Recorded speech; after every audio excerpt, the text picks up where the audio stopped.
Gisusi sa mga otoridad ang intersection sa MC Briones, UN Avenue sa Mandaue City, usa sa labing puno nga intersection sa Dakbayan.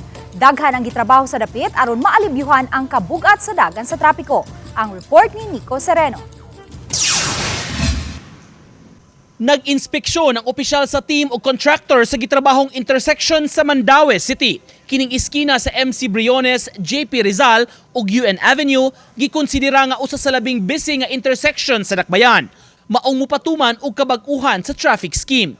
Masibog na unya ang lane, labi na ang panorte nga direksyon. Mga bag-ong lane markers ipamutang usab ug gamito na ang underutilized bridge sa kilid. Nasibog na sab kini mga pedestrian refuge area o triangular island nga barugan sa mga tao una makalabang sa daan. We'll be using 2 lanes na for left turning to Lapu-Lapu and another 2 lanes katong dito Pikas for Cebu City. So upat na. Ang panorte kini na. Kini na nga bridge. Oh, kining underutilized bridge we will utilize na gyud. Samtang napahimutang nasab ang traffic light system sa dapit, nasibog na sa kilid para mahawan ang intersection ug masubay ang bag-ong placement sa mga lanes.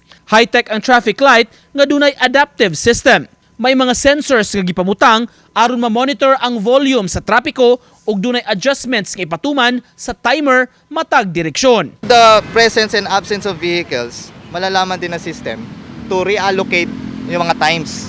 So eventually, makikita natin yung mga digital timers natin, mag-a-adapt siya, magbi-blink siya.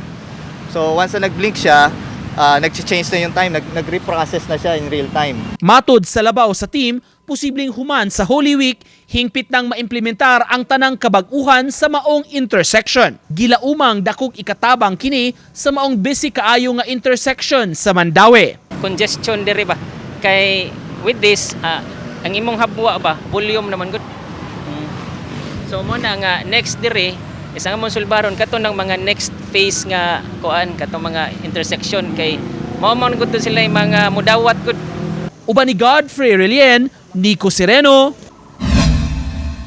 Balitang Bisdak.